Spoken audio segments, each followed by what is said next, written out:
Dear audience here in the hall and dear listeners out there, I would like to welcome you to the third day of our Kassel Youth Symposium on the Human Condition.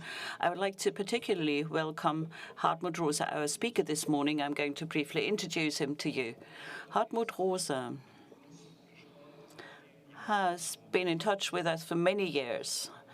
On the 7th Kassel Youth Symposium 2013, he had talked about the changes of the temporal structures in modernity. In 2012, we especially took notice of Hartmut Rosa because he published his book Beschleunigung und Weltbeziehung im Zeitalter der Beschleunigung, Acceleration and Relation to the World, at the age of acceleration. And then he published a book on acceleration and alienation. These books always contain one term, the term resonance. In those two publications of Hartmut Rosa, he looked at the relation between humans and the world, given that we have the conditions of acceleration. In his research, he showed that due to research, a real relation to the world is more and more limited, and there are more and more obstacles in the way. In 2016, then, Hartmut Rosa published a book that appeared both in German and English. The book is called Resonance. It is a sociology of relations to the world. And here he centered on a concept, a term that is very important for all of us as educators, especially for those of us who develop Waldorf pedagogy. This word, this concept of resonance is so important, so valuable. Resonance always has a double aspect. On the one hand side, it's a relation and accepting the world as an entity that talks to us, that sings to us. And on the other hand, as an individual, you act and you resonate in the world. This is the dual meaning of resonance. And this is such an interesting concept, such an interesting term, because in the days of our symposium, we have seen if you have an approach of phenomenology in classes, you always assume that there is an intense relationship in order to get into the processes of cognition and understanding. Then the term resonance is so important because it links at the same time a personal transformation process. This process of accepting the world takes place inside an individual, and that changes the individual itself, its capacities, abilities, and its relationship to the world. The most recent publication of Hartmut Rosa is called Unverfügbarkeit, Unavailability. I could say Resonance is the book that is most often disappearing from our library and therefore is unavailable. Unavailability means something different in that book. It means in our modern civilization, we share with all our fellow human beings the desire to make the world available at all times. Hartmut Rosa says we have to have an open relationship also to unavailability. Now we are looking forward to Hartmut Rosa's presentation on resonance, figures of resonance on the pulse of our times.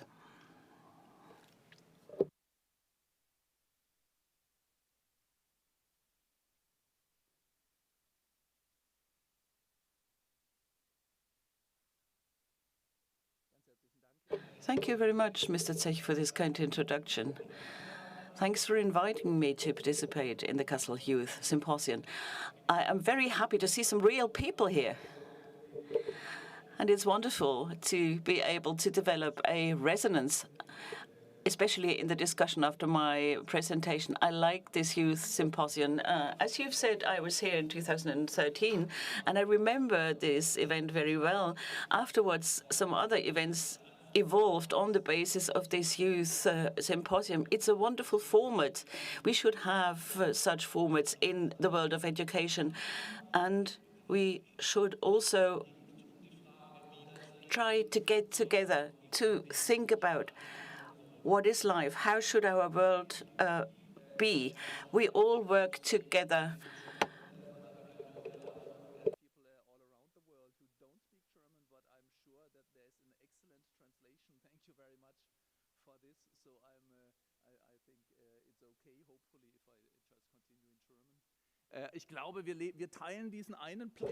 I think we all share this planet, and we need spaces where we can get together passionately and talk about how the world should look like, without just trying to be brilliant in academic terms, without trying to develop a competition between ourselves. We should have an open and frank exchange. And the question of our symposium are relevant for young people. Not only for young people, they should be important for old people too. What does it mean to be a human being?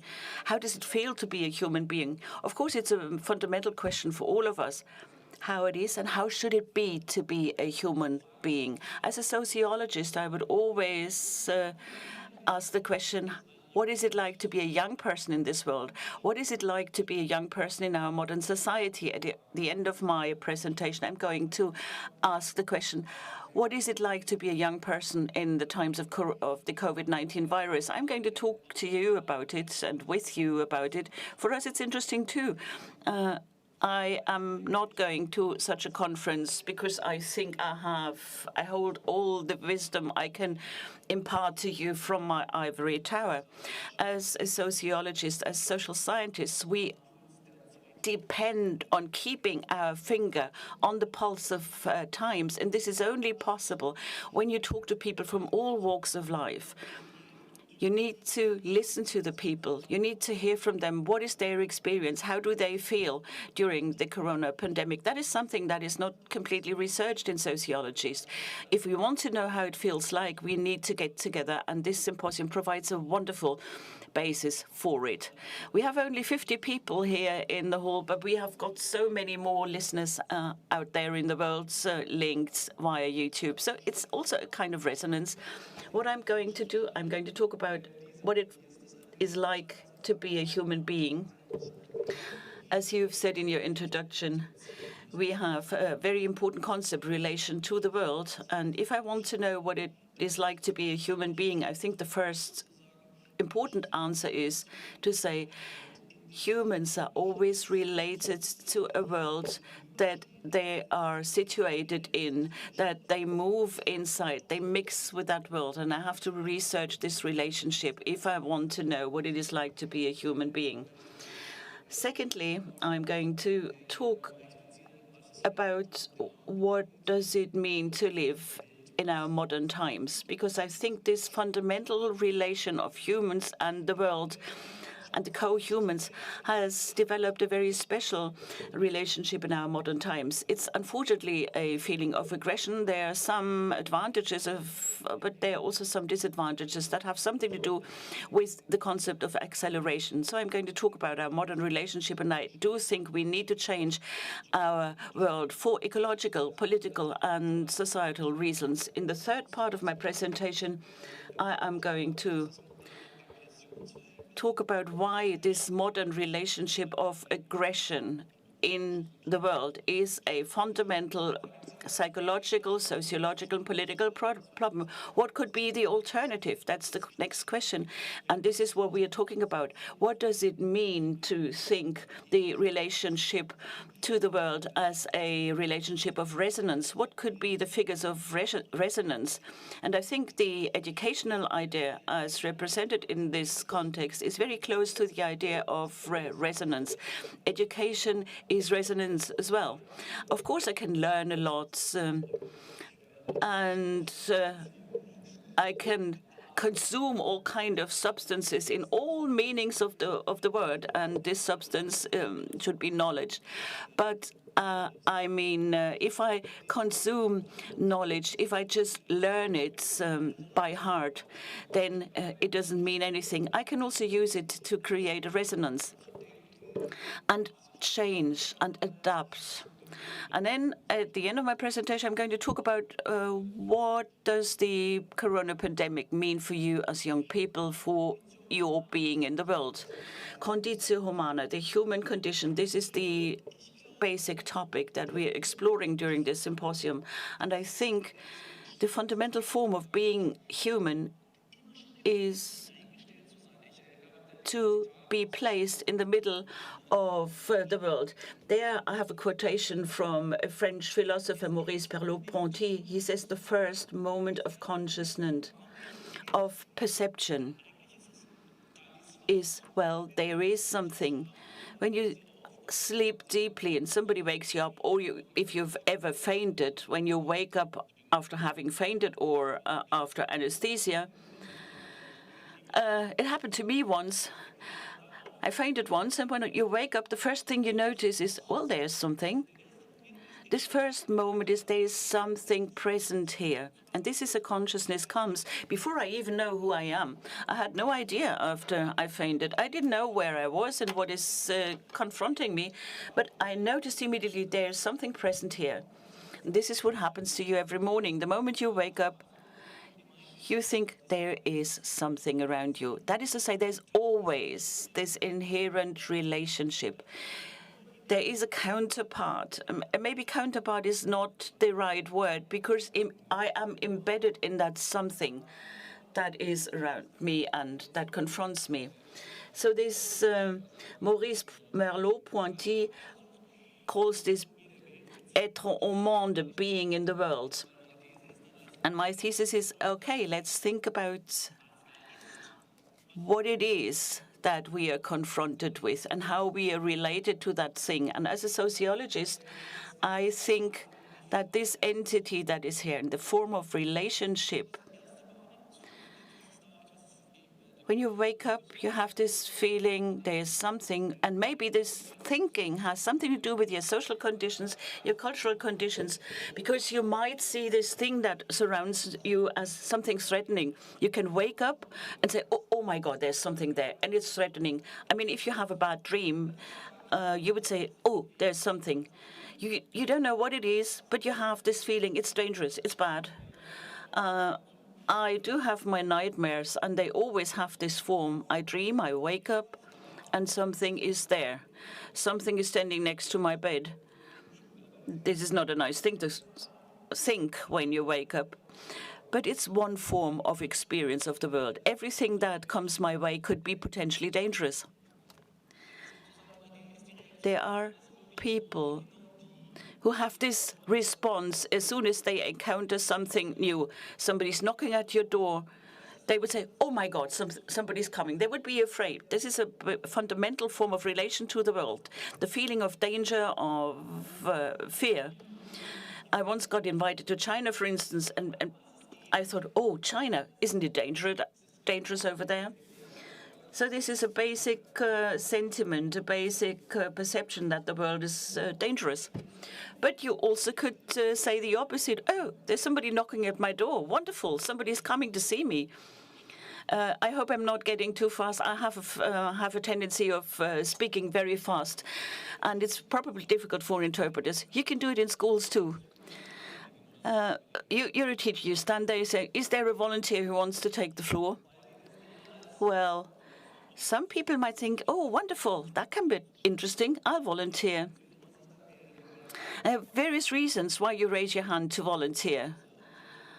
Gerd Schulz, a sociologist, once said, I mean, some people will raise their hand and volunteer because they think, well, I can excel. It's a kind of test for me to prove myself. And if you have a high ambition, you would raise your hand. Others would only raise their hand and volunteer if there is no other way out or if it's getting very interesting. Various forms of expectations of what the world holds in store for me and what will be important for me to do inside the world. So the thing that I see as confronting me can be seen as being dangerous, can be enticing, could be benevolent. Adorno once said, I think it was in his book Minima Moralia, you can listen to the wind and get information about your relationship to the world. If you wake up at night and you feel the wind out there, what do you feel? Oh, how wonderful, that wind carries me. Then your world is okay. Or you would say, oh my goodness, there's a storm. Hopefully I closed all the windows. Hopefully the roof won't fall apart. This kind of basic fear, depending what you think. And some people might not feel anything of this, would just be silent and indifferent. And I think in our present world, more and more people feel indifferent. That has something to do with alienation, a fundamental problem.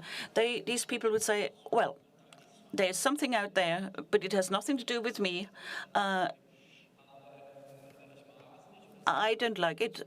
I don't know what it is. I'm not attracted by it unless I take the decision to grasp it and use it. And what I am interested in is, what is your relationship to the world? What is my relationship to the world? What is our society's relationship to the world? The form of relationship to the world that emerges, is it the same for all people on our planet? Or does it depend on our social conditions? And as a sociologist, I would always say it depends on the social environment, the social conditions. The sociology of relationship to the world is not my basic research topic. This form of relationship to the world does not only emerge when you wake up. You can also notice the same when you fall asleep. I can only fall asleep if I have trust and confidence in the world, because I have to give myself up to the world. There was one experience I had when I fell asleep standing after an academic event. Normally, you don't fall asleep when you stand up, when you lie down and you give yourself up to the world. And if you have a tension and uneasiness about things in the world, it's difficult to fall asleep. You don't want to fall asleep. You don't want to surrender to the world full of trust and confidence. And there you would have to use sleeping pills or something else to be able to fall asleep. When I started developing the sociology of the world, I developed this picture. This semicircle is the world, and what is this subject X? What is the relationship between subject X and this semicircle, the world? I did it with a double arrow to signify this relationship, because I think it's really a dual relationship. It goes both ways. Sociology is a wonderful thing to study, so do study sociology. And that was my advertising bit. The relationship to the world is dual. Some people would say, I do not know what is going to happen later, what the world has in store for me.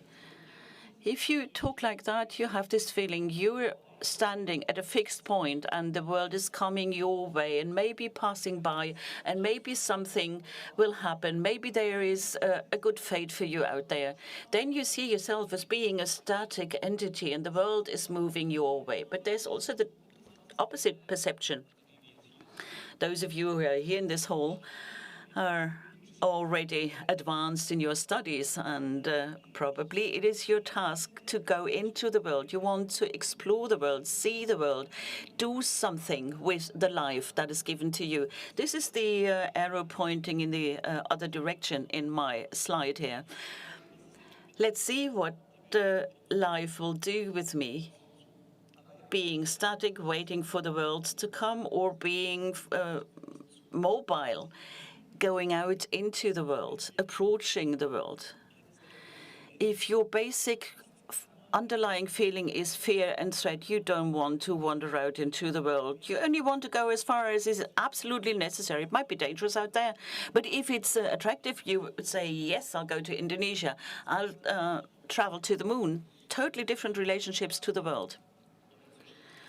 And I noticed very quickly that these arrows that I show in my slide might be a bit problematic, because it looks like the subject is a given and the world is a given. The question just is what kind of relationship develops between them. Now we have to talk about relational ontology. I think relationship is always there before the subject. We are not subjects because of our genes. We develop because of the relationships, and within those relationships, the world and what it can mean for us, the form that it takes for us, that is something that develops inside us because of our relations. This is the relational ontology. Let me come back to three other fundamental forms of relationships. The things that you meet out there in the world are always somehow attractive. You would say, well, it's interesting, I want to hear, I want to see, I want to have it. When you come to Kassel to attend this youth symposium, there will be certain things that you consider attractive, maybe the lectures or the other people that share the same experience, or the organizers of this event. Some things were attractive, otherwise you wouldn't have come here. You have to have this element of attractiveness. Maybe you have some classmates and some fellow students, and others would say, oh, these are all Waldorf pupils. No, I don't want to see them. This kind of repulsive fundamental relationship. And you wouldn't come if you say it's all ugly, I don't want to have it. And there would also be some elements where you say, well, I'm indifferent. Meanwhile, in our graduate school in Erfurt, at Erfurt University, we use these three terms, the three fundamental elements: attractiveness, repulsion, and indifference. And we always ask ourselves, what is attractive, what is repulsive? They are always human beings who consider others repulsive. There are some people who dislike foreigners. Sometimes there are people who have a very repulsive relationship towards neo-Nazis. This repulsive relationship can emanate from both sides. You can say, well, I don't like it, or it's threatening, and that is why I don't want it. Two experiences of repulsion, but all people have experience of attraction vis-a-vis other people. They would say, oh, wonderful, there's this person there. And others, you don't care about some others, so that's the relationship of indifference. The same goes for objects. You like certain furniture, you dislike other furniture, you don't care about some other forms of design furniture. And as far as the sports are concerned, it's the same. Let's take football. You might like it or not, or be indifferent. So I can talk about the relationship to the world for hours and hours, but I won't do that. Basically, I can say we are related to the world, and that even has something to do with our skin. We feel the world on our skin. Even since we were ever since we were babies, we have felt the world. We breathe in and out. And it's the air that surrounds us. It's the air we inhale and exhale.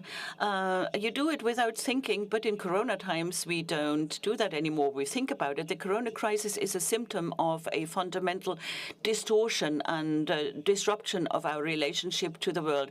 Our relationship to the world would happen automatically. We inhale, exhale, and all of a sudden, all of these natural processes are dangerous. And I think Corona has such an important element. It's a decisive moment, a change of time in our society. It's an expression of one of the most fundamental distortions of our relationship to the world. Breathing becomes dangerous. Our basic relationship with the world gets disturbed. Sometimes people say he held his breath to mean there is a problem. And breathing is a problem when the relationship with the world is a problem. The next fundamental relationship with the world is eating and drinking. We always produce and excrete the world by eating and drinking. And also all of that happens automatically. The nutritional process is interesting. Here we notice as sociologists and also as psychologists and physicians, we see a certain disturbance. Eating disorders are increasing massively. People ask more and more the question, what do I take into my body? In the old day, people ate whatever was available and they were happy to get something. And now you are differentiated. No, I'm not eating meat. Or other people would say, I'm not going to eat any animal products and nothing that contains carbohydrates or lactose, whatever. I talk to physicians oftentimes, and they say all eating disorders can also be interpreted as disturbances of our relationship to the world. Obesity is the same thing. So you have to be very cautious in this context. And anorexia, for instance, also means that I take the world into my body by eating and I immediately excrete it or vomit without absorbing the world. It's a very complex relationship. I think eating and drinking is a fundamental relationship with our world, and there are disturbances there. We also create relations to the world using our voice. We can speak, we can talk, we can sing, we can write, we can develop relationships. And that is why pop and rock music is so important, not because they have the most wonderful texts that help us to understand the world, just because we hear another voice, a voice that tells us we have a resonance with the world. The same goes for the look, a glance. I need to speed up a little, otherwise I cannot cope with my time frame. We think about the world and our relationship with the world all the time, and we also evaluate our relationship with the world. But I think you understand what I mean. As I said, we have an active attitude. I go out into the world, and the relationship could be I want to control, I want to dominate the world, or otherwise you say, I want to explore, experience the world, make the world speak to me. These are active movements. And then we have the passive situation, the world being seen as something that can hurt me or carry me, depending. I think now you know what I mean when I say it all depends on the relationship we develop with the world. And in an educational process, that's the most important thing. For young people, it's important to develop a relationship with the world that is intact, that gives them the opportunity for successful self-realization. Now, I am running into a time disaster. That is why I'm going to look at my clock, not to speak for too long. My second thesis is we live in a society, and I'm going to tell you what the problem of this society is from my point of view. And we also live in a specific form of life, which means that the world leads us to the point of aggression. I just remember that I said in the beginning, your relationship with the world can be tested when you wake up in the morning. Now imagine, how do you wake up in the morning? Usually it's an alarm clock that wakes you up.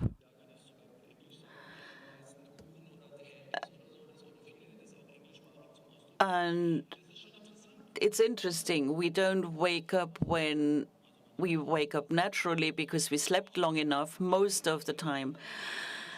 And we do not wake up when the sun rises. We wake up usually when our alarm clock wakes us up, which means when we rise, we immediately have a feeling of aggression. Oh, I have to get up.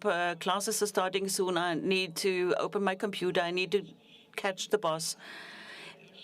The world that emerges in the morning emerges in the form of a surface of aggression.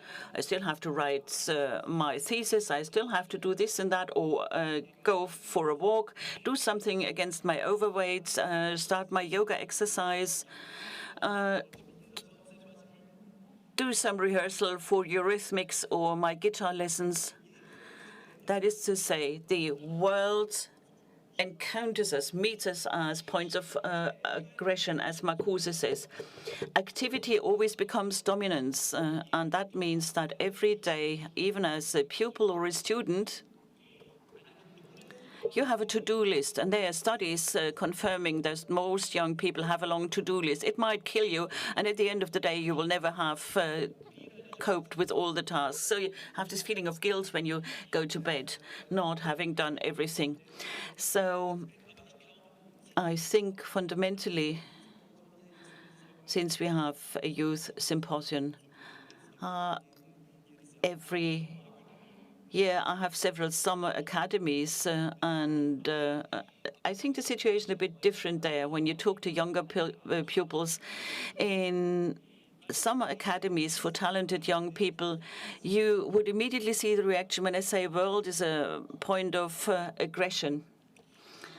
There was a summer academy I attended once in the mountains, and the response of the participants of that academy was, "Oh, can I go up there, up the mountain? How long does it take to walk up there?" And of course, they were running up to see who's first. And I noticed a couple of people who stayed there for. You went up in 2 hours. It usually says it takes you 3.5 hours to get up there. And they said, well, it took us 2 hours, but there are people who are faster. The record is 1 hour. This point of aggression, I have to reach this destination. And I mean, in the Alps, mountains are not so high. You need extra oxygen to run up there. And Cambridge or MIT or Harvard, these are the universities that are so enticing, so attractive. What do I have to do in order to get there? So Cambridge is said to have the highest level of education. And it becomes an aggression point. I'm not meaning aggression in terms of wanting to kill it.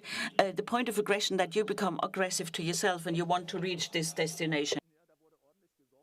And even then, during the party in the evening, people drank heavily. Sometimes I got the feeling that people and society as such is getting too sober, striving to optimize all processes. But once they start drinking, they still wanted to compete. I can drink more than you. And there was a music band, or a group, who sang Mendelssohn, and they said, it's so complicated to sing it, we need to master it. And Mendelssohn, although it's nice and beautiful music, turns into a point of aggression, which needs to be mastered. Somebody then held scientific presentations and lectures. How do you sit there? You sit there with your pistol loaded and you wondered where an argument goes wrong, where you can rebut or eliminate an argument, as one colleague of mine put it. We don't need to overdo it at this juncture, but I can also turn the argument around if you don't find it convincing. If you're saying, well, we're not just like you described it, still, my argument, the proposition is what we are doing in our society is the following. We capture all processes parametrically. You can just take a look at the processes of the body. If I ask you, how did you sleep? So you would look inside and would say, I feel fresh and well. But today you can do it in a different manner. You can take a look at your smartwatch and determine that you slept 4.5 hours, 3 of which in deep REM sleep. And if you ask people how fit they are, they can answer you by giving the BMI, the body mass index, the oxygen saturation of their blood. And if I ask them what their social position is, whether they have many friends or not, they would answer with the number of followers and likes which they have on Facebook and other social media accounts. So in the professional world, it's even worse. You can wonder whether you're a good scientist or you're a good researcher. You can measure it these days. What's your third-party funding quota? What's your impact factor? There's a very clear metric. What's your position in the social science quotation and citation index? And even when it comes to evaluating of teachers, if you study at university, some of you do, promotion of talented young people, that's the right context to, they ask you,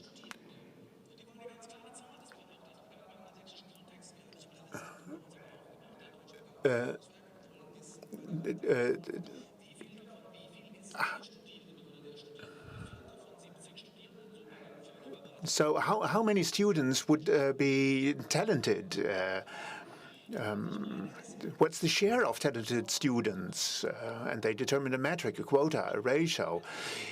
What I mean is that we've got an increasing number of parameters that govern all of our life. It makes everything visible. What's your position? How many likes did you get for your last posting? And these figures take on a life on their own. As soon as these figures come in, once you've got 5,000 students who can see you, and who you see, you want to have 7,000 next time, and 3,000 would be disappointing. You make them visible, these metrics, and then you compare them. You compare them synchronically and diachronically. Synchronically means what's the result of the others, and diachronically, you take a look at the development of this metric over time. What was the situation like in the previous year or the year before that? You want to improve your position. Wherever you are, you want to improve, you want to perform better, you want to have more likes, a higher ratio of third-party funding. So everything in life becomes a parameter that needs to be optimized, becomes a point of aggression. And what's the reason for that? The reason for that is the very underlying structure of the society. Some people think I was only focusing on the attitude. It's not you to blame or me to blame. It's this result of a society which can stabilize itself only dynamically.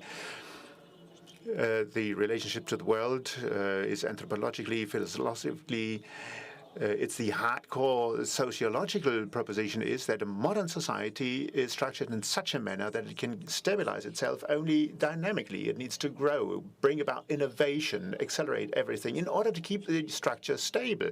That means for you as an individual, you need to run faster every year in order to keep what is, to keep a status quo. And things have changed tremendously in society. In the past, parents tried to do everything they could in order to improve the lives of their kids. But today it's different. No matter whether we talk about the pension, ecology, the idea is we have to do as much as we can, much more than we did in the past in order to be able to maintain what we have. That is what I call dynamical stabilization. We need to become better, perform better in order to maintain what is. That is a result of the modern capitalist societal system. So I felt urged to say that I would reconsider the FDP. There may be good reasons to vote for them, but they very strongly bank on optimization, growing, in order to keep the status quo, to keep what we have. And the result of that, all that is, we talked about the relationship to the world. The title of my last book was Unavailability. And that's the answer to a modern relationship to the world, where the goal is to make the world available. And I already laid down what it means for the individual. We need to master the world, make it achievable. And that's our institutional constitution. With all the institutions that we have, we want to get the world under our control, want to make it available, want to make it visible. We want to see what is. We reach into the outer space with satellites. We get deeper into the matter with microscopes, with endoscopes, getting into the matter of the body. We want to make everything visible. With the digital algorithms, we want to make visible what social life looks like. And then we want to make things accessible. We want to reach out to a organ in the body, or reach out to the Mars together with Elon Musk. We want to discover what is America, India, and after that, we want to get there with ships, with vessels, make it accessible for us, colonizing it. Or when we talk about physical processes, body processes, I want to get a process under control, which I had made visible before, and then use it economically, but in any other sense, make it accessible to our purposes. Science makes things visible and accessible. Technology makes things able to be mastered. All technology is interesting because they promise to make things available to us. Why are the smartphones so attractive for everybody? And I'm sure that future archaeologists are going to talk about our age as being the age of smartphones. it makes the world accessible to us. All my enemies and my friends are only a click away. All music that has been digitized is 2 clicks away. All knowledge that had been stored at any point in time in the history would be 2 clicks away. That's why why we can't resist smartphones. Why is money so interesting? The more money you've got on your bank account, the more world you got accessible for you and available for you. We make world available for us. And for us as an individual, it's interesting. When you ask yourselves, when young people ask themselves how they plan their life, act in such a manner that your reach to the world becomes larger would be one of the imperatives. Why is the grammar school exam so interesting? Because that opens you the world of professional careers, the world of universities. Why is money so interesting? Because money gives you access to big cars and travels and flats. And why is a smartphone interesting? Because a smartphone makes the world available. You always act at any time in such a manner that you make the world available to you and accessible to you. We do it as an individual, as society, as an institution. And we even came to a point where we have to do it in order what we have as a world, that we would be able to maintain it and keep it for us as a world. Why is that a problem? I just filled my folds, my slides too densely. Why it's a problem? My proposition in the next step is the following. And we need to think about it together. How can we do things differently? The proposition is that the program of availability and making things available doesn't work out in the end. It turns into the opposite. What we are creating is unavailability. That's my favorite proposition currently. Is the Russians? I hear cars honking. Well, anyhow, be it as it may, the world gets unavailable. And my favorite example to illustrate that is the attempt, it's not only an attempt, we managed to do it, to split the nuclear core, the atom core, and make the energy available. And this making things available has a lot of advantages. We shouldn't underestimate it, because that is what propels scientific progress, technological progress. But what we are doing with the world currently creates a weird fission between omnipotence and absolute lack of influence and power. And you can see, take a look at nuclear fission. When Oppenheimer and others managed the nuclear fission, they said, we have now reached the core of matter.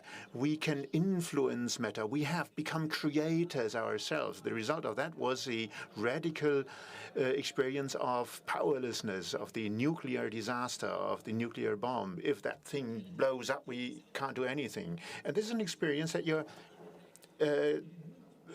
experiencing every day when you use your electronic devices, your smartphones. We're omnipotent with our remote control.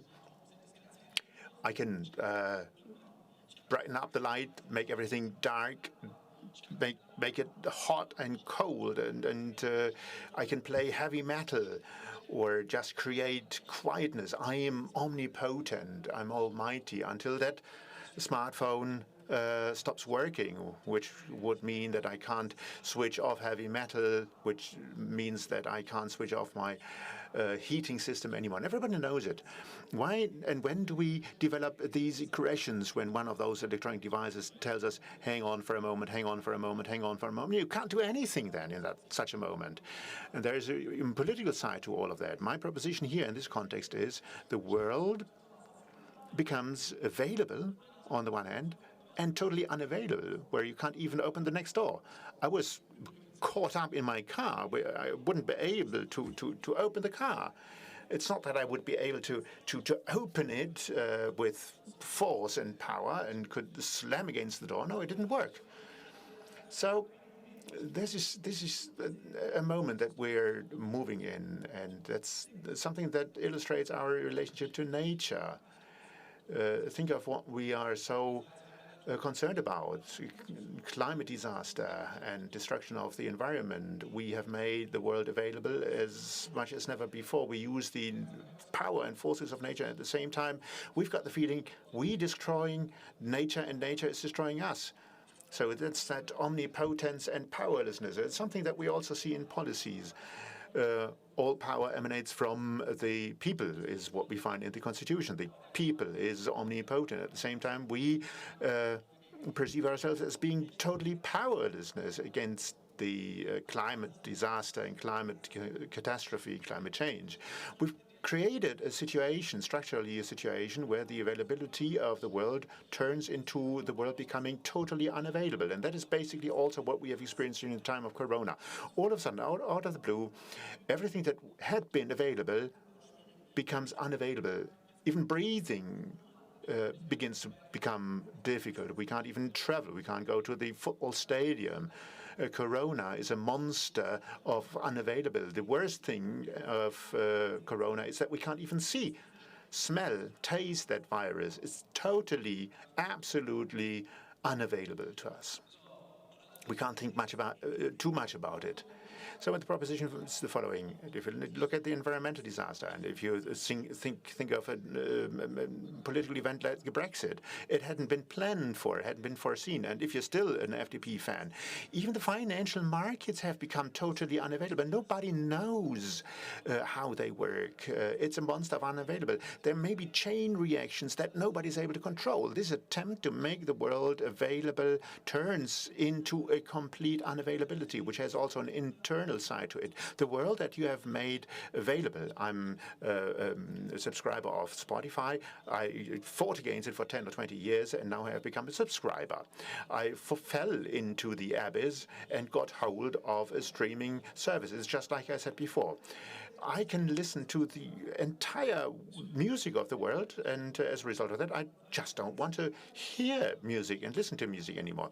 When I only had 13 CDs in front of my bed, I had been looking forward to the next piece of music I would play. So there is an internal side of it. Everything that we have made available at the same time is something that we stand in front of in an attitude of indifference.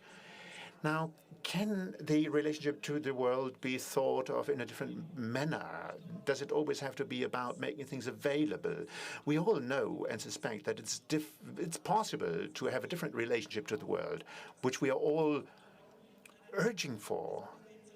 That's something that we dream of, to be in the world where I don't want to improve, optimize, and increase everything in the world, but I want to get into contact. And resonance got four basic components.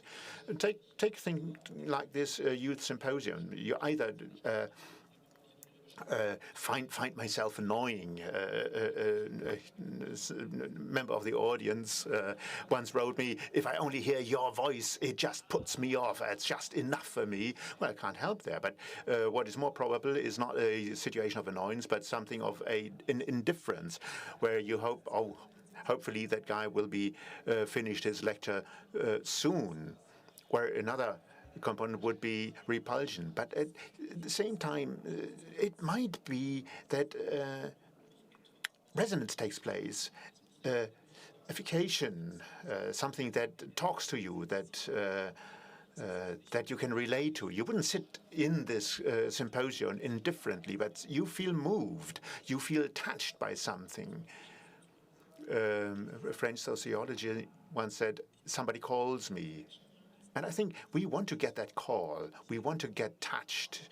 We want to have something that comes close to us, something that penetrates the armor of the commodification. And then we respond. I mean, you're wearing masks, and I believe that you're here because of a genuine interest. But if you work as a teacher, or if you hold lectures for whatever the reason may be, in most of the cases, you would sit in front of a pretty indifferent audience, which has got a relationship of indifference or even repulsion. And if resonance takes place, you can see that. It's perceivable, it's tangible. In an education situation, let's talk about students and pupils. All of a sudden, you see their eyes shine, the body posture changes. Tears in the eyes are a very strong symbol of resonance, or goose skin. if you hear music, if you experience that, that's a very clear sign of resonance. Whatever you're listening to is talking to you, affects you, and sometimes we counter that. We can see that physically. You respond physically. You change your attitude, you change your body language, your body posture. You do something with what touches you. You start processing it. The same happens in music. In the very beginning, music is something passive. I just listen to it. That's wrong. It couldn't be wrong. If you enjoy music, indulge it, then you hear the music, the inside of yourself. You're expecting the next tones coming up. And that is the essence of listening to music. If you're depressed or in a situation of alienation, you think, oh, that's a nice song, but nothing happens in me, which is not due to the music. It has something to do with the fact that you can't process it. You can't approach the music yourself. And that brings me to the second point, emotion. You do something with this impulse that you're impacted by. So if there is a resonance experience for you, you start processing an idea. Maybe there is something about this relationship to the world. What about my own relationship to the world? You approach that idea and you start to handle it, to process it, to form it, to digest it. And this is why the active relationship to the world comes in. You feel that where you're not only being touched by the world, but where you respond to it and you do something with it. And that is what you said in the very beginning, transformation. You don't stay the way you were before. And that is the underlying essence of education. You encounter a literature, a piece of theater, a geological, an astronomical insight in physics, a sociological insight. You do something with it, and you're not the same after that you were before. So education has got a transformational moment to it. If you attended this youth symposium and you get into resonance, you leave this symposium in a different manner than you came here. And the fourth basic element of resonance is the following. This relationship of resonance is something that you can't buy. We always try to do it. I bought a ticket for a great concert. It must be a great resonance there. And probably when you leave that concert, you said it was huge, it was brilliant, which is just an indicator for it not having been great. If you're really in resonance, you wouldn't talk about it initially. What I mean is that you can't buy a relationship of resonance. They don't evolve where you expect them to evolve. Sometimes they do. You can create a resonance space, just like the youth symposium is such a space of resonance where the purpose is to get into contact with each other, to get transformed. But whether it's going to work out, you don't know. And you don't know exactly at which juncture it's going to work, which idea is going to find that resonance and what it leads to. I don't know whether anything of what I'm talking about today would cause a resonance in you. That's the first aspect of unavailability. And the second thing is, I don't know, you don't know either, at which juncture we're going to get into an exchange of ideas where we develop new ideas. And that's a resonance which would be created between us. A new idea would be born between you and myself. Nobody, not the best consultants on McKinsey, would be able to forecast at which juncture this is going to happen and what it will lead to. This is why resonance always got that momentum of unavailability, which is why you can't get into an optimization system.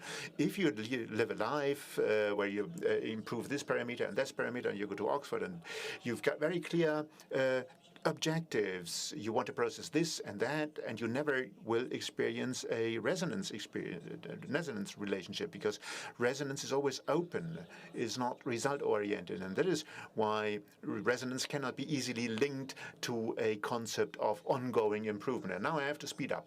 You know what? I'm going to skip the axis. I'm just going to mention there are various dimensions of resonance. You can get into resonance with people, but also with objects. Say, you can, if you're skiing or You can have a resonance relationship with snow, or when you write an essay, get into resonance with the essay. The text changes what you think, and at the end, it's a result that you haven't foreseen. You have changed your thinking while you're writing, and that is why writing a text is a material experience of resonance. And there's the existential sense of resonance, namely, how are we linked to the underlying form of being? What is at the basis of your existence? Are there some answers of the counterpart of the other? That is what religions suggest. At the very beginning of your existence, you have somebody who called you by your name. I call you by your name, you are mine. That is the idea that at the very beginning of my existence, there is the relationship of answers. I gave you the odom of life. That's what you find in many religions. At the very beginning of your life, you have a relationship to life based on an answer. Something is there, is present, and this presence is in a relationship with me based on resonance. It's in a relationship based on exchange. And everybody yearns for such an experience, I believe. All people yearn for such an experience. Some experience such a relationship in music, the breathing pulse of music, or in other pieces and disciplines of art, or in nature, not necessarily only in religion. When you're out there in the mountains or in the solitude of the desert, you hear yourself, or when you stand in front of the ocean and the waves are approaching you, then I've got the feeling that between myself, between the inner core of myself and my environment, there is a relationship of answers, which I call the vertical axis. And it's very important that we don't always want to optimize ourselves, where you want to have changed this body part, and I want to get my psyche under control. I don't want to blush anymore. That is just an objectifying relationship. If you're in resonance with yourself, that doesn't mean that you just surrender to whatever happens. You still could do plastic surgery, but it's a different relationship with yourself, with your biography. You not only listen and do what the body tells you, that's the other extreme. You always have to listen to your body and do what it asks you to do. That doesn't lead you anywhere. I want to be in resonance with my body. I want to listen and answer. And I think that works. You know what? I'm going to skip that. The very fact that education is a relationship based on resonance is something I already mentioned. And I just want to briefly talk about Corona and its impact on our relationship to the world. What happens if we get into contact digitally instead of physically? You can, I've seen a YouTube video which talked to me, which triggered something within me, where I had that relationship of resonance. But in a situation like this one, I see some of you, others I don't see. What's the difference? The first thing is that when we see each other, we can look into each other's eyes. We read faces, and even when you're wearing mask, there's the opportunity to create resonance over gestures, over body language, over your eyes. And in a digital format, we can't look into each other's eye. That's the first important difference. The second difference is that the physical co-presence is important to create a body of resonance, a space of resonance. Why is that important? Because we want to have that feeling that we're in this together. We know it's pretty warm, it's pretty bright because of the headlights. We've been hearing honking cars, and we know that everybody else hears the same, which creates, we can probably smell each other. So we know that we share this room, this space, which is why we get into resonance with each other. If we only see these Zoom tiles, then I need to switch off my the perception of a space, my perception of warmth and the smells, and I need to get away from what I see in the tiles themselves, which means I only have a direct cognitive relationship with a different type of being together, which makes resonance difficult, which makes it clear why something like Zoom fatigue came up. I'm fed up of the digital media because we're being stared at for 24 hours. That is something that really destroys animals. If you know there are hundreds of pairs of eyes staring at you, doesn't happen here, but when you've got a digital event, you can see yourself these long hours just like in a mirror. Eric just said, I've been spending tens of hours every day in Zoom and other platforms. I've been staring in a mirror for 10 hours and been stared at for 10 hours. No matter and no surprise that we're feeling wrecked after that. And I'm also very much interested in social energy. So many people say they have no power anymore, no energy anymore. And I think of energy as a physical and psychic term. Energy emanates from interaction, from mutual relationships. School is a wonderful interaction space. All of the time you meet your classmates, the younger ones, the older ones, your peers. It's not always pleasant, but at any rate, there are hundreds of interactions, small ones, bigger ones, unexpected ones, even irritations are there. Somebody said hello to me, and I didn't even know who that person was. So in that micro-resonance, we feel alive, and we derive energy from it. If such a youth symposium succeeds, you're motivated. You will say, I open my own small group. I'll be joining a group. I'm committed to something. If you just sit at home, such energy does never develop. And the amazing insight I got when during Corona, the desire to have social contacts decreases when you don't have them. I mean, if I have no longer contacts anymore, you don't want to have contacts.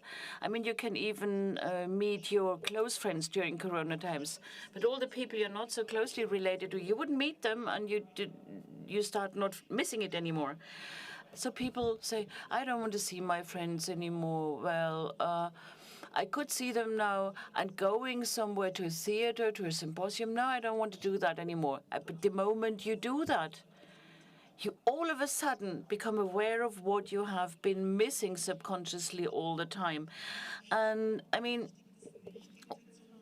the unintentional things are so important. Of course, I can impart knowledge in a digital way. Maybe I can even do it better in a digital way because I always can stop the lecture if I don't understand something and listen to it once again. But all the things in between, the talks during the breaks, the talks you have on the bus, and the most important things for young people in school happens when they meet their peers. Just listening to the lessons is not the most important thing. If you ask somebody, what was your most important experience at school, nobody would say 20 years later, oh, it was this and that class and this inside. It's the meetings, it's the encounters, the friend that told you about his brother dying, for instance, or when we had this quarrel once in our class. That was an experience that kept on my mind. Blumenberg said culture develops because we walk in circles sometimes. In a society where you only optimize, become more and more efficient, no wonder you end up in barbarism. It is really dangerous to be young nowadays. And here I really have to get quite excited. It's easy for me to get excited anyway. At the moment, a lot of research is being done on how young people feel. And youth researchers always ask, do you need to catch up with things you haven't learned? Do you need to learn more now in order to get the same good grades at PISA? Or they ask you, what are your job chances? What is your financial situation? I mean, it's important, of course, if you have no money, you have a massive distortion of your relationship with the world, or if you have to go hungry. But, I mean, when you're young, especially as young as you are here in the room, having just passed your A-levels or started your studies, you have to explore a new relationship between you and the world, to find a new position in the world, create new resonances, find new friends, maybe find a partner for life, maybe find somebody who could later be your partner in life. It's also a question, what do I do when I have some time left? Do I go to the theater? Am I going to join the demonstrations of the climate activists? Am I going to just watch a football match? These are processes of repositioning yourself, of finding yourself. Young students, when they first time leave their home, they don't even know geographically what their new center of the world will be.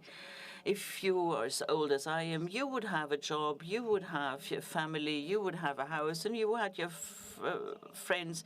Then Corona is not nice to have, but it's not so bad as long as you're healthy.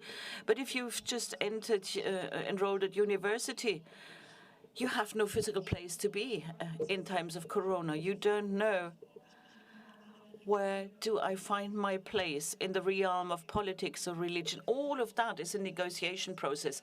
And if all this negotiation doesn't take place over 1 year and even longer, you have more problems than just having missed some classes.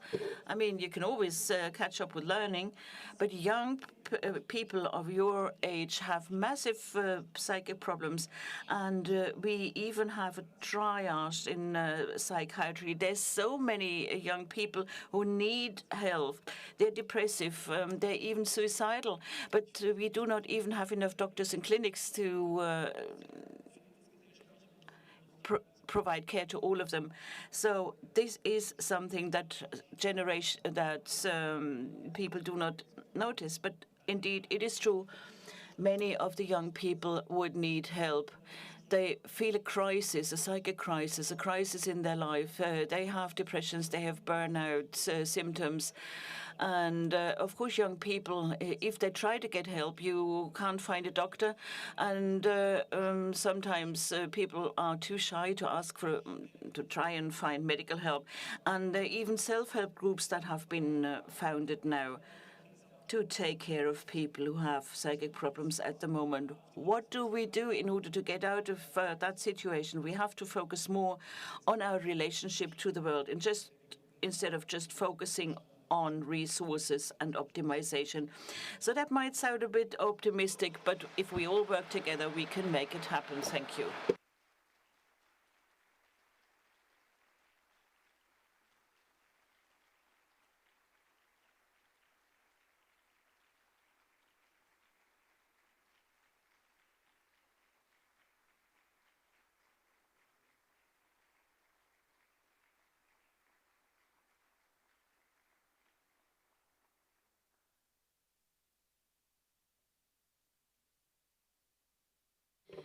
We'll now open our microphone for questions.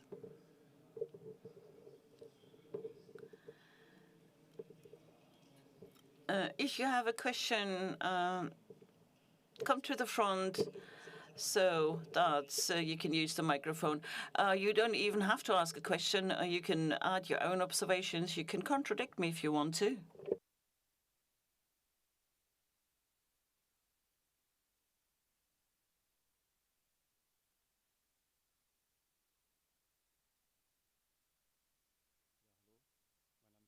I'm Jonathan Badlewski. I come from Stuttgart. Thank you, Mr. Rosa, for this presentation. It was wonderful to hear you live.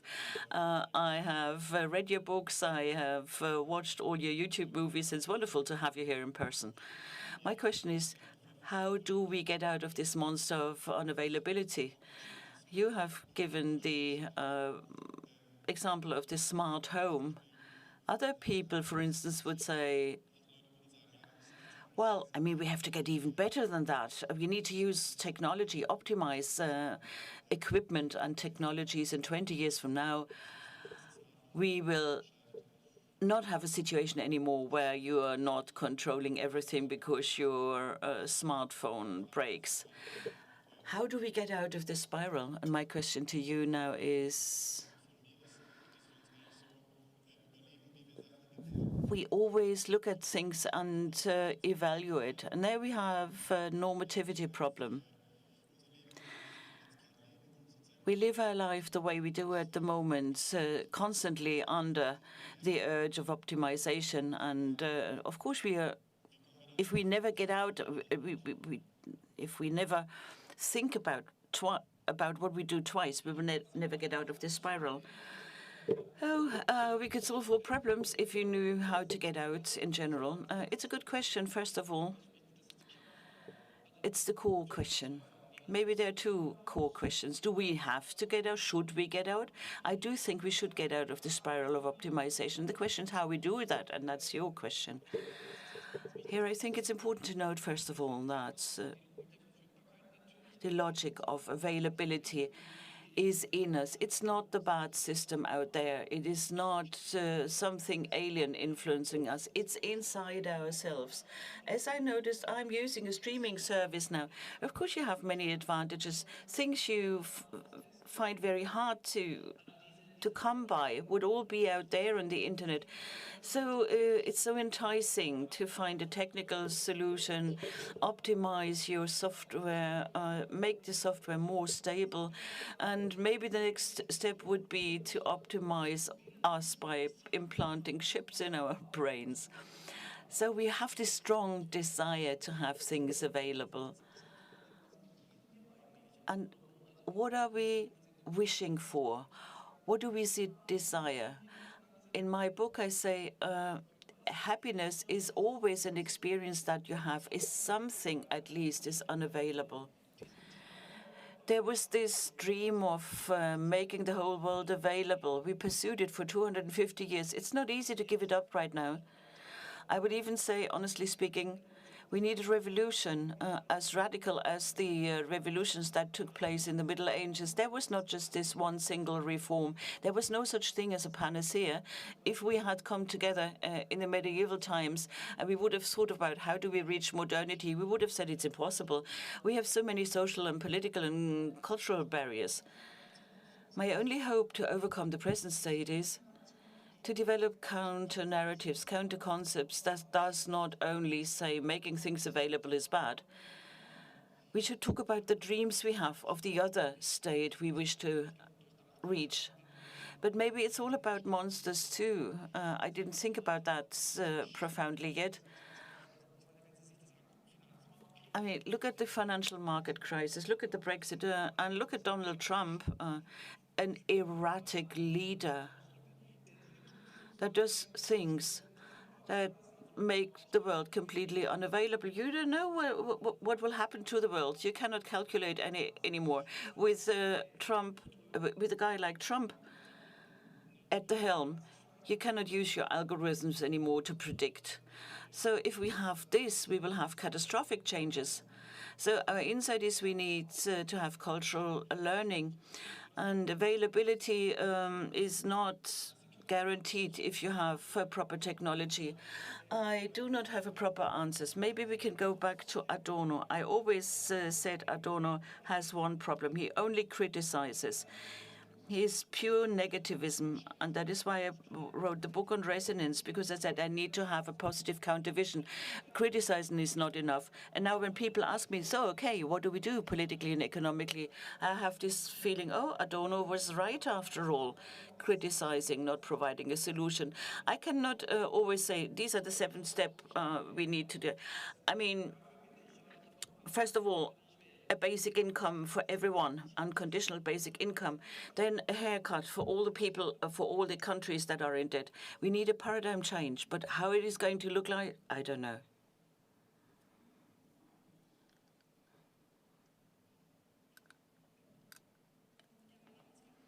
I'm Florentina, I come from Hamburg. Thank you for your presentation.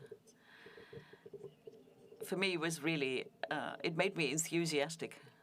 My question is, can we pretend to ourselves that we have resonance?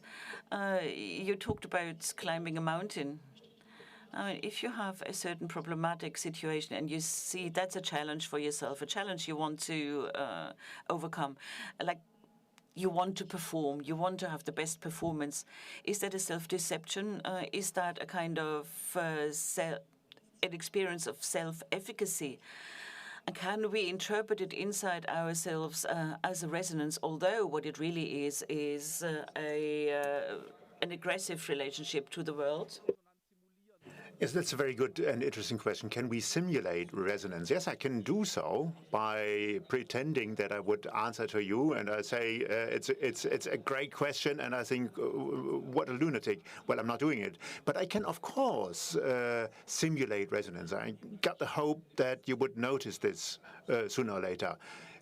Even psychologists say you can see that a smile is not genuine. I think that we've got senses for that. But your question was, can I pretend resonance for myself? I think, yes, we can do that. I gave you the example.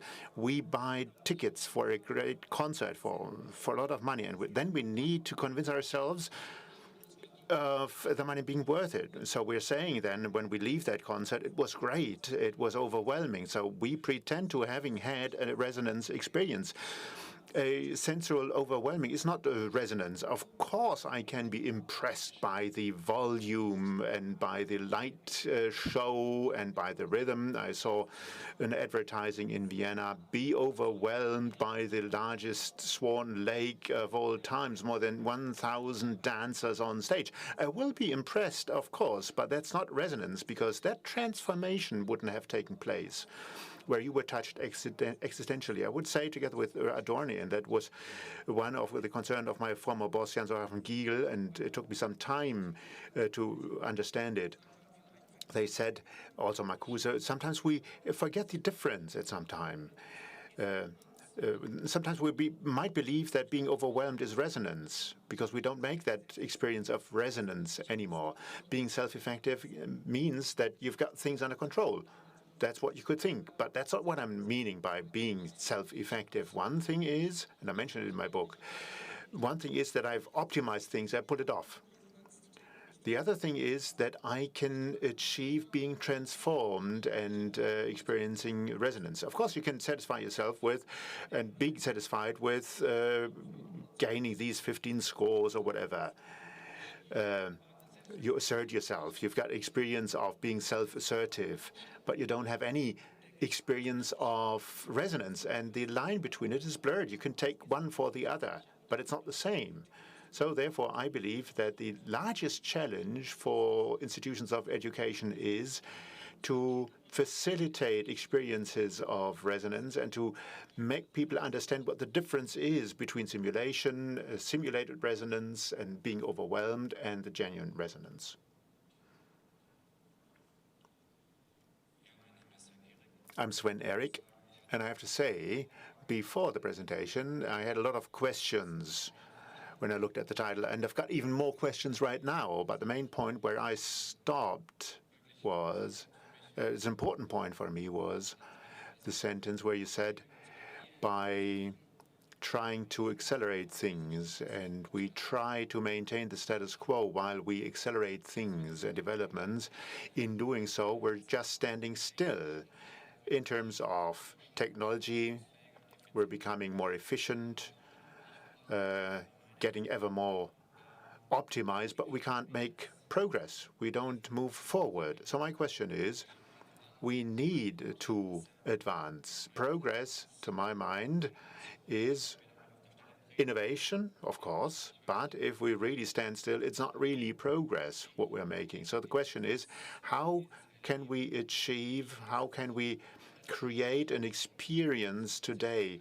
Would deceleration of the process be one of the options in the sense of Hermann Hesse's poem Patience, where it says we need trust, quietness, and time?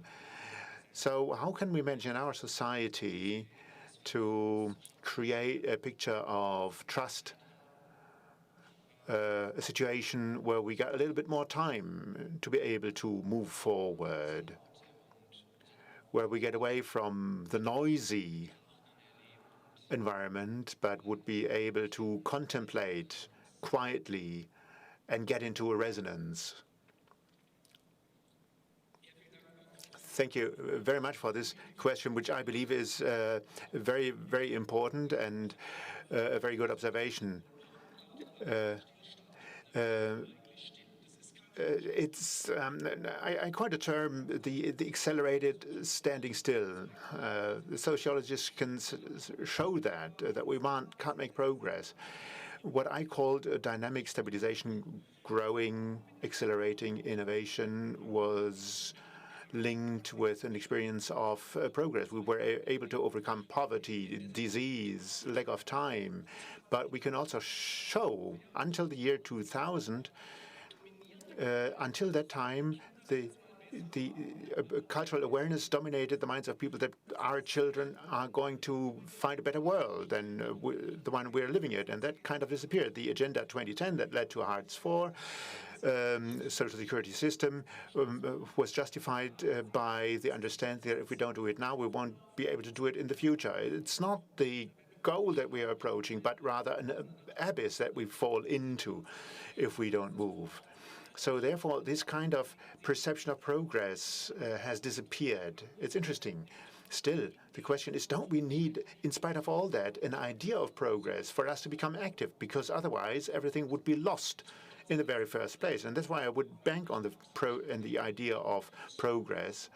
We don't need to innovate and accelerate, but progress, if it were meant to be meaningful, progress means that we create more resonant conditions.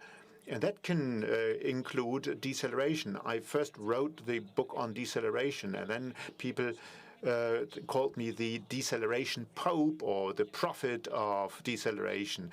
And I never talked about deceleration as such, and I don't want to promote deceleration.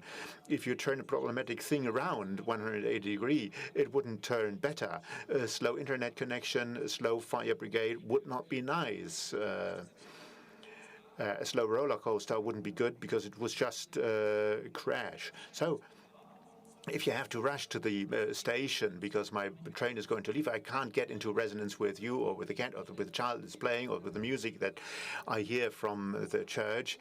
Pressure of time is the opposite of the conditions for resonance. That's why quiet and tranquility and time is important for having a resonance. There is a movie called The Great Quiet about a monastery which is located in the mountains of France. They had extreme quietness for centuries. You need to hear the bell chiming.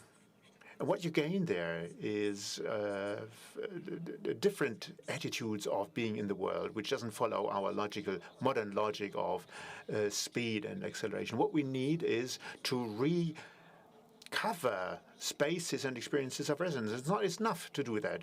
We always try to carve out very special occasions. In summer, that's where I'm going to take some time out, or I go to a concert and will experience resonance. It's not going to work like this. This seemingly experience of resonance becomes another element of an accelerated lifestyle. It doesn't work like this. You need to change the very structure of existence. We need a new concept of quality of life. That was my point that I wanted to promote. As long as we think that our life would improve if we improve the horizon of options, we won't get out of the situation.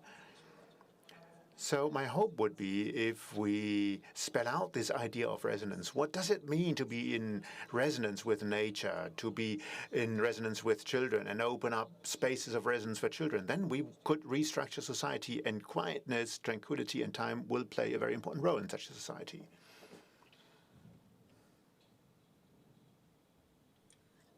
Hi, my name is Vera.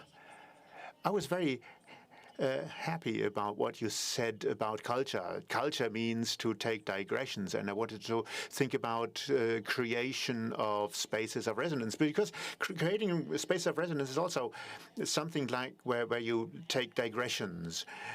We had Wilfried Sommer and his team created a space of resonance, which worked out fine for us here in this symposium. But then again, there is no guarantee that a resonance space that you create is going to work out. It needs to succeed. Something needs to evolve, needs to be formed.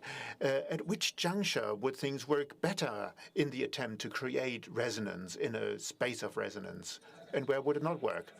Well, that's a very important question because it touches a very important point where during the lectures I get into contradiction with myself. On the one hand, I'm saying resonance is unavailable, but then I'm maintaining that resonance is the instrument, it's the idea with which we can restructure society. So people are wondering, it's either unavailable, then we can only hope for resonance to appear, or not. So you point into the right direction indeed, and I believe that you can't force an experience of resonance. In today's symposium, you can see that very clear. It can well be that you don't find my lecture to be cool. I can't change it. I don't know exactly where resonances would come up and be conjured up, but I can create the conditions and I can increase the probability for resonances to come about. That's what I can do. And here we can indeed identify the elements. If I know I've got only 1 minute left, it's very difficult to create resonance or to get into resonance. This is spatial conditions. If you're sitting in a circle in school, it's much easier to get into resonance with each other as compared to sitting in rows one after the other. In a concrete basement, for instance, it might be more difficult than in a nice room like this one. So there are conditions of time, of space, there are social conditions. Competition and competition pressure is a huge problem. Everything that causes anxieties. Why? Because when you're anxious, you're closing up. You don't want to get touched, which has something to do with the physical conditions too. If I've made the experience that being touched means that I'm getting injured because I'm traumatized, I don't want to have that. When you talk to a psychologist, they would tell you very fast that one part of psychological problems can stem from the person wanted to avoid being touched systematically, because resonance, being touched means, or resonance means that I'm being touched by somebody else or by something else, because it's going to transform me in a manner that I can't forecast. That makes me vulnerable, and vulnerability is also one of the topics of the symposium. Being in resonance means that you admit your vulnerability. There are social conditions under which you can do that. Under fear, you can't do that. The neoliberal restructuring of society, I don't know why I'm targeting the FDP, the Liberal Party in Germany, the pro-business party in Germany, so strongly today. But when you talk about fear of existence, people will work harder. But yes, they will increase their workload, but they won't experience resonance. If you are forced to optimize, if you would have to increase your input now, next year, the balance sheet, the impact factor needs to be better than this year, then it's just nonsense to go for resonance. You know what I mean? There are conditions of time, of space, there are social conditions, psychological, and physical conditions. Autism is an interesting phenomenon. Some of the axes of resonance, some say there is a disturbance on the social side, and others say they are super resonance and they try to protect themselves, people with autism. But there are a number of conditions which I can try to create in order to make the possibility of resonance experiences more probable.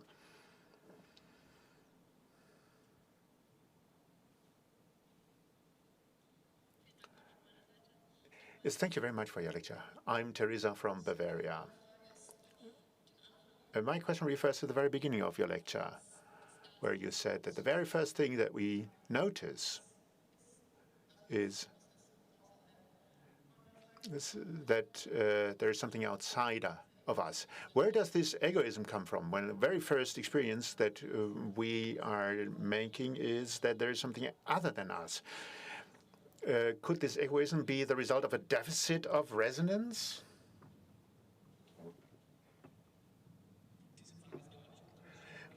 This question is not good because I have to think about it. No, thank you very much. That's a very interesting observation, I have to say. I would totally agree with you. Something is there. That's the first experience. It's not I am there, but the first experience is something is there. Now, to become an individual, where does egoism stem from? I could on the one hand say it's part of the structure of a capitalist society based on competition, on the idea of competition. It's just logical. The central term of mine is the relationship to the world. I would cover two aspects here. Regardless of the question whether I'm altruistic or egoistic, there is always a center of experiences. The very fact that something is there is something that I perceive here. So the subject appears as a center of experience, as the very space where relationships can be experienced. So that's how the individual appears. And that's why it's understandable that you have to introduce the subject as somebody which needs to establish a relationship. It could be a dyad or a triad or a community which relate to each other, but the subject is the center of experience in the very first place, and that's why we need that center of experience, this subject, which needs a sense for being in the world, for its location in the world. And if this finding a location in the world is embedded in a system of competition, if you have to fight for who you are and for the relationships that you have, the relationship that you have to others, the job that you have is of central importance in this context, or take a school, beside who you can sit, is a central experience for pupils, which starts at the very beginning when you travel to school. Who sits beside me? Who doesn't want to sit or isn't allowed to sit beside me? Who talks to me on the schoolyard? These are events from which I derive a meaning for my place in the world. And I'm always forced to compete with others in our current system. And I believe this egocentrism, this extreme egocentrism, has two reasons for it. First is the subject is the center of the experience, but that does not automatically lead to an egoism and egocentricity in our activities and our relationship to the world. Your life wouldn't be successful where you think of yourself, but where you are being overwhelmed by something else. This music, by the dance, by somebody else. So that's why I would say and state the following: egocentrism is not a natural form of the relationship of the world. But the very fact that we have to interpret our relationship in an egocentrical manner has something to do with a competition-based sociological system or societal system. But it also has advantages, because other societies that we know determine where you are. So unfortunately, you're one of the untouchables. It's not much better, although it's not based on competition. So not automatically everything else but competition will be better. But the type of the institutional structure of modern society is of such a nature that it forces people to be egocentric. But as I said, it's a question that I have to think about a bit longer, a bit harder.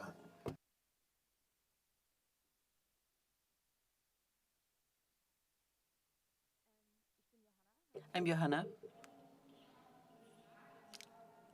My question is, you talked about the space of resonance that is created when two people or a group of people deal with the same topic, talk about the same issue.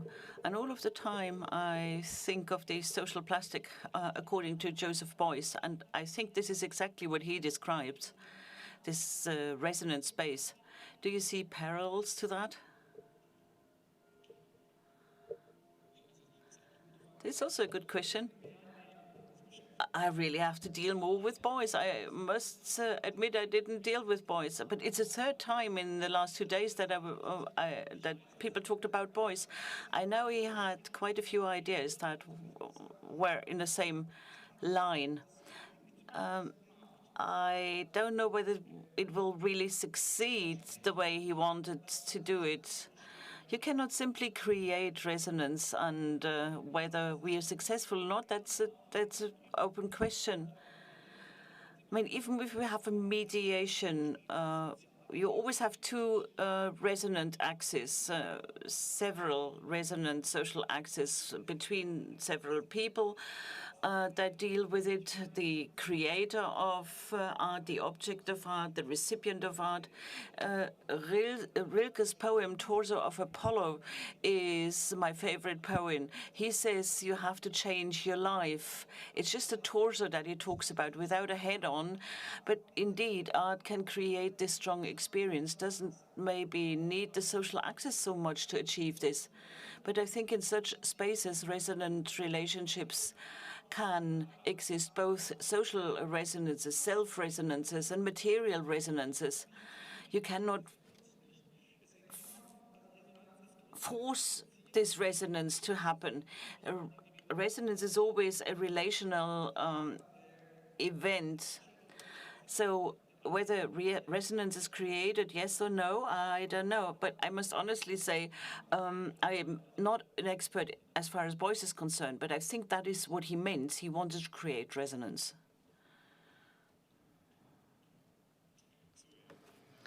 All right, thank you for this lecture. I'm Mr. Trenker from Überling. A last question I still have. You talked about your observations, and you said a sentence like, if for a long time we have no social interaction, our desire for interaction decreases too, or the hunger for interaction decreases.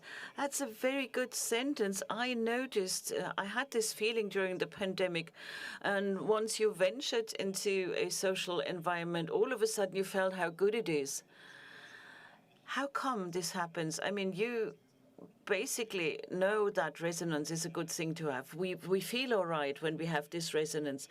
But why do we all of a sudden try to avoid such resonance? Oh, such a difficult question again. You shouldn't allow so many questions to be asked, especially since I cannot answer them all. Now, there are interesting parallels. In the field of social trust, it's the same. Social trust develops because of an investment. If you have a group with a lot of mistrust, you would think it's normal. And you would say, no, I would never give my the key to my house to somebody else. And then all of a sudden you have a group where people trust each other, then you would also change your own attitude. Or you would say, okay, I'll give that key to that person, and obviously he's going to steal something. But no, this person doesn't steal. The person gives the key back to you, and step by step you develop trust. And it's an investment, classical investment. You invest capital, and it increases. It's the same with resonance. Another parallel is motion. If you sit in front of your TV plus Zoom, you would say, I'm too tired. I cannot go out. I don't have the energy anymore. I can't move anymore. I cannot go for a walk or play football. And if you still go out, then you feel so great. And then you do that day by day. That is to say, experience and movement, motion. These are valuable things. Nearly all people consider these valuable assets. And I think the answer to your question is, you have to invest some energy in order to get more energy back. It's like capital. First of all, you have to invest capital in order to get an interest. And today there are so many technologies available. You don't have to invest anything to enjoy them. Like the other day, during that pandemic, I watched cat videos. I used to laugh at people who watched cat videos. All of a sudden, I watched them too. My idea was, I'm tired anyway. I don't have to invest, and I get this stimulation. I can laugh a little. I don't have the stamina, the energy anymore to do something on my own.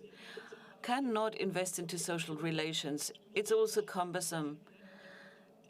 But when I do, I feel there's much more coming back to me. But this initial investment, don't forget about it. As far as loneliness research is concerned, I know the result was if people are isolated for a long time, have no social contact, they stop missing social contacts. give that example. 2 weeks ago, I went to the Berlin Cathedral, and there was a wonderful dance performance by Sascha Walz. And I went there, and it was such an intense experience being in a room, having this experience. So is that just an individual experience, or can we share it with others? I don't know. I think the answers to your question is, well, I mean, meditation is the same. You have to invest over a long time until meditation really pays off. That is to say, a pre-investment is necessary. A bit of energy must be spent.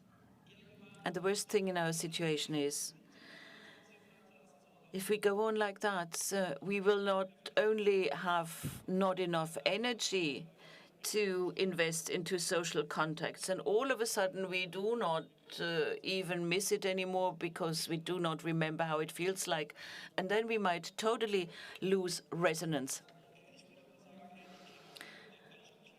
Since even small children, I couldn't talk about that in my presentation, even infants, babies have resonance, and so it's deeply rooted in the human nature, and I hope resonance will be back for everyone again.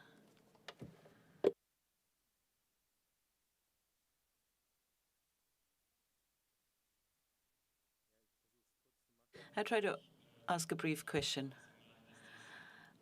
I understood that availability started 250 years ago. For me, it was earlier than that. Please speak into the microphone.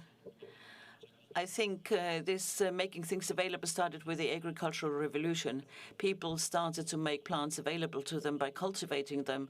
And that was the first process of controlled manipulation. What do you think about it? That's a very interesting issue. I think you're right in a certain way. Maybe one can say it's the general human nature. People made things available. When you talked about the agricultural revolution, I mean, that people became farmers, that is already amazing. So this has something to do with the processes of making things available when we developed a sedentary lifestyle. And how did it all happen? Development occurred in stages, many thousands of years in between, and we can always say there were always two reasons for revolutions. There was the Bronze Age, the Iron Age, different revolutions. And oftentimes these revolutions came about by accident. Somebody discovered something and people said, well, it's much more easier, let's do it like that. And oftentimes revolutions were based on some external pressure, and all of a sudden climate changed or another raw material was no longer available. And I just read a book on archaeology, and that book also says there was some scarcity at the basis of nearly every revolution, or an overpopulation.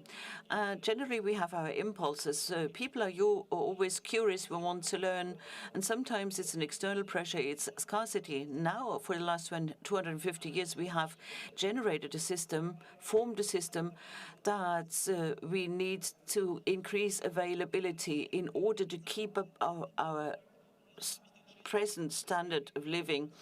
I mean, sometimes I feel bad because I preach such dire things to you young people.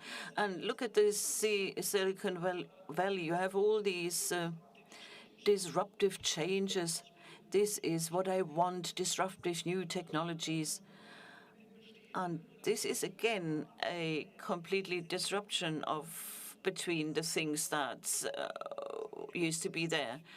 So my thesis is the Apple engineers, and these Apple engineers said, we have iPhone 12 at the moment, we need something new.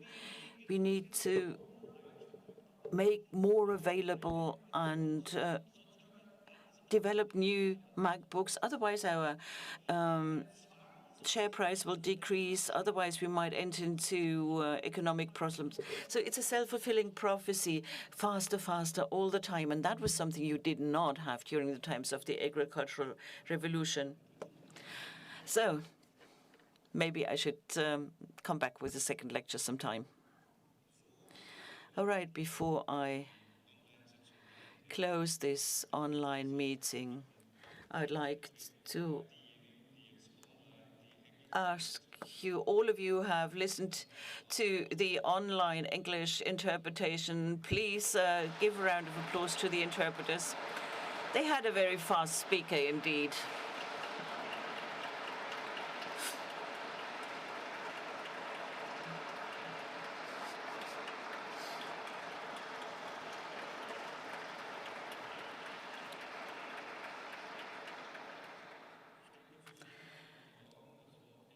I think deceleration got a new meaning for all of you in this hall here, and especially for the interpreters. Hartmut Rosa goes to student academies. This is what we learned. And Jena, a place of studies. There is a kind of a Jena school of thinking there around Hartmut Rosa.